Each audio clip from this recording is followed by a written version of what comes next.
ओम श्री परमात्मने नमः। श्रीमद् भागवत महापुराण चौथा स्कंद 30वां 31वां अध्याय। रचयिताओं को श्री नारद जी का उपदेश और उनका परम पद लाभ। श्री मैत्रेय जी कहते हैं, विदुर जी, 10 लाख वर्ष बीत जाने पर जब रचयिताओं को विवेक हुआ तब उन्हें भगवान के वाक्यों की याद आई और वे अपनी भार्या मरीषा को पुत्र के पास छोड़कर तुरंत घर से निकल पड़े। वे पश्चिम दिशा में समुद्र के तट पर, जहाँ जजाली मुनि ने सिद्धि प्राप्त की थी, जा पहुँचे और जिससे समस्त भूतों में एक ही आत्म तत्व विराजमान है ऐसा ज्ञान होता है, उस आत्म विचार रूपी ब्रह्म सत्र का संकल्प करके बैठ गए। उन्होंने प्राण, मन, वाणी और दृष्टि को वश में किया तथा शरीर को निश्चेष्ट, स्थिर और सीधा रखते हुए आसन को जीतकर चित्त को विशुद्ध पर ब्रह्मा में लीन कर दिया। ऐसी स्थिति में उन्हें देवता और असुर दोनों के ही वंदनीय श्री नारद जी ने देखा। नारद जी को आया देख प्रचेता गण खड़े हो गए और प्रणाम करके आदर सत्कार पूर्वक देश काल अनुसार उनकी विधिवत पूजा की। जब नारद जी सुखपूर्वक बैठ गए तब वे कहने लगे। प्रचेताओं ने कहा, देवऋषि, आपका स्वागत है। आज बड़े भाग्य से हम आपका दर्शन हुआ। ब्राह्मण सूर्य के समान आपका घूमना फिरना भी ज्ञान लोक से समस्त जीवों को अभय दान देने के लिए ही होता है। प्रभु भगवान शंकर और श्री विष्णु भगवान ने हमें जो उपदेश दिया था उसे गृहस्थी में आसक्त रहने के कारण हम लोग प्रायः भूल गए हैं। अतः आप हमारे हृदय में उस परम आर्थ तत्व का साक्षात्कार कराने वाले अध्यात्म ज्ञान को फिर प्रकाशित कर दीजिए, जिससे हम सुगमता से ही इस दुस्तर संसार सागर को पार कर जाएं। श्री मैत्रेय जी कहते हैं, भगवान महेश श्री नारद जी का चित्त सर्वदा भगवान श्री कृष्ण में ही लगा रहता है। वे प्रचेताओं के इस प्रकार पूछने पर उनसे कहने लगे। श्री नारद जी ने कहा, राजाओं, इस लोक में मनुष्य का वही जन्म, वही कर्म, वही आयु, वही मन और वही वाणी सफल है जिसके द्वारा सर्वात्मा सर्वेश्वर श्री हरि का सेवन किया जाता है।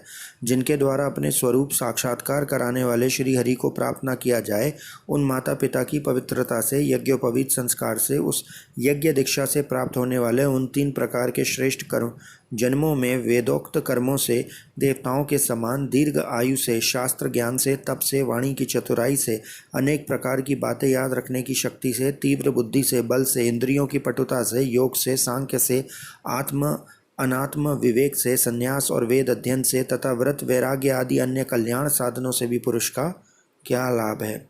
वास्तव में समस्त कल्याणों की अवधि आत्मा ही है और आत्मज्ञान प्रदान करने वाले श्री हरि ही संपूर्ण प्राणियों की प्रिय आत्मा है।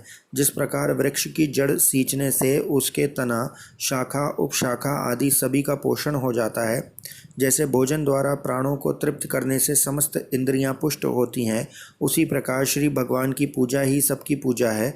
जिस प्रकार वर्षा काल में जल सूर्य के ताप से उत्पन्न होता है और ग्रीष्म ऋतु में उसकी किरणों से पुनः प्रवेश कर जाता है, तथा जैसे समस्त चराचर भूत पृथ्वी से उत्पन्न होते हैं और फिर उसी में मिल जाते हैं, उसी प्रकार चेतनात्मक ये समस्त प्रपंच श्री हरि से ही उत्पन्न होता है और उन्हीं में लीन हो जाता है।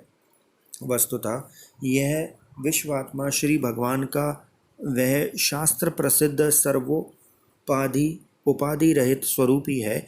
जैसे सूर्य की प्रभा उससे भिन्न नहीं होती, उसी प्रकार कभी कभी गंधर्व नगर के समान स्फुरित होने वाला यह जगत भगवान से भिन्न नहीं है। तथा जैसे जागृत अवस्था में इंद्रियां क्रियाशील रहती हैं किंतु सुषुप्ति में उनकी शक्तियां लीन हो जाती हैं, उसी प्रकार यह जगत सर्वकाल में भगवान से प्रकट हो जाता है और कल्पांत होने पर उन्हीं में लीन हो जाता है। स्वरूपतः तो भगवान में द्रव्य, क्रिया और ज्ञान रूपी त्रिविधि अहंकार के कार्यों की तथा उनके निमित्त से होने वाले भेद भ्रम की सत्ता है ही नहीं। नृपति गण जैसे बादल, अंधकार और प्रकाश ये क्रमशः आकाश से प्रकट होते हैं और उसी में लीन हो जाते हैं, किंतु आकाश इनसे लिप्त नहीं होता। उसी प्रकार ये सत्व, रज और तमोमयी शक्तियाँ कभी पर ब्रह्मा से उत्पन्न होती हैं और कभी उसी में लीन हो जाती हैं। इसी प्रकार इनका प्रवाह चलता रहता है, किंतु इससे आकाश के समान असंग परमात्मा से में कोई विकार नहीं होता। अतः तुम ब्रह्मा आदि समस्त लोकपालों के भी अधीश्वर श्री हरि को अपने से अभिन्न मानते हुए भजो, क्योंकि वे ही समस्त देहधारियों के एकमात्र आत्मा हैं।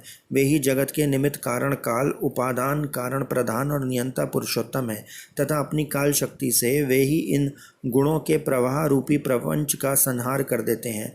वे भक्त वत्सल भगवान समस्त जीवों पर दया करने से, जो कुछ मिल जाए उसी से संतुष्ट रहने से तथा समस्त इंद्रियों को विषयों से निवृत्त करके शांत करने से शीघ्र ही प्रसन्न हो जाते हैं। पुत्र, ऐषणा आदि सब प्रकार की वासनाओं के निकल जाने से जिनका अंतःकरण शुद्ध हो गया है, उन संतों के हृदय में उनके निरंतर बढ़ते हुए चिंतन से खींचकर अविनाशी श्री हरि आ जाते हैं और अपनी भक्त आधीनता को चरितार्थ करते हुए हृदय आकाश की भांति वहाँ से हटते नहीं हैं। भगवान तो अपने को भगवान को ही सर्वस्व मानने वाले निर्धन पुरुषों पर ही प्रेम करते हैं, क्योंकि वे परम रसज्ञ हैं। उन किंचनों की अन्य आश्रया अहेतु की भक्ति में कितना माधुर्य होता है, इसे प्रभु अच्छी तरह जानते हैं। जो लोग अपने शास्त्र ज्ञान, धन, कुल और कर्मों के मद से उन्मत्त होकर ऐसे निश्चिंकन साधुओं का तिरस्कार करते हैं, उन दुर्बुद्धियों की पूजा तो प्रभु स्वीकार ही नहीं करते। भगवान स्वरूपानंद से ही परिपूर्ण हैं। उन्हें निरंतर अपनी सेवा में रहने वाली लक्ष्मी जी तथा उनकी इच्छा करने वाले नरपति और देवताओं की भी कोई परवाह नहीं है। इतने पर भी वे अपने भक्तों के तो अधीन ही रहते हैं। अहो, ऐसे करुणा सागर श्री हरि को कोई भी कृतज्ञ पुरुष थोड़ी देर के लिए भी कैसे छोड़ सकता है। श्री मैत्रेय जी कहते हैं, विदुर जी, भगवान नारद ने प्रचेताओं को इस उपदेश के साथ साथ और भी बहुत सी भगवत संबंधी बातें सुनाई। इसके पश्चात वे ब्रह्मलोक को चले गए।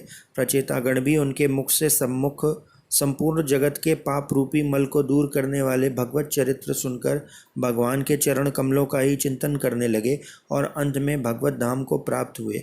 इस प्रकार आपने जो मुझसे श्री नारद जी और प्रचेताओं के भगवत कथा संबंधी संवाद के विषय में पूछा था, वह मैंने आपसे सुना दिया। श्री सुखदेव जी कहते हैं, राजन, यहाँ तक स्वयंभुव मनु के पुत्र उतानपाद के वंश का वर्णन हुआ। अब प्रियव्रत के वंश का विवरण भी सुनो। राजा प्रियव्रत ने श्री नारद जी से आत्मज्ञान का उपदेश पाकर भी राज्य भोग किया था तथा अंत में इस संपूर्ण पृथ्वी को अपने पुत्रों में बांटकर वे भगवान के परम धाम को प्राप्त हुए थे। राजन, इधर श्री मैत्रेय जी के मुख से यह भगवत गुण अनुवाद युक्त पवित्र कथा सुनकर विदुर जी प्रेम मग्न हो गए। भक्ति भाव का उद्रेक होने से उनके नेत्रों से पवित्र आंसुओं की धारा बहने लगी तथा उन्होंने हृदय में भगवत चरणों का स्मरण करते हुए अपना मस्तक मुनिवर मैत्रेय जी के चरणों पर रख दिया। विदुर जी कहने लगे, महायोगी, आप बड़े ही करुणामय हैं। आप आज आपने मुझे अज्ञान अंधकार के उस पार पहुंचा दिया है, जहां अकिंचनों के सर्वस्व श्री हरि विराजते हैं।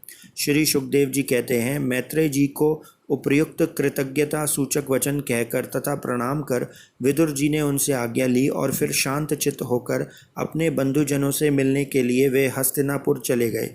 राजन, जो पुरुष भगवान के शरणागत परम भागवत राजाओं का यह पवित्र चरित्र सुनेगा, उसे दीर्घ आयु, धन, सुयश, क्षेम, सद्गति और ऐश्वर्य की प्राप्ति होगी। इति श्रीमद्भागवते महापुराणे व्यासशिक्यामष्टदशसहस्रयां पारमहंस्यां साहित्यां चतुर्थस्कन्धे प्रचेताउपाख्यान नामक 30 इति चतुर्थस्कन्धः समाप्ता। हरि ओम तत्सत्। ओम नमो भगवते वासुदेवाय नमः।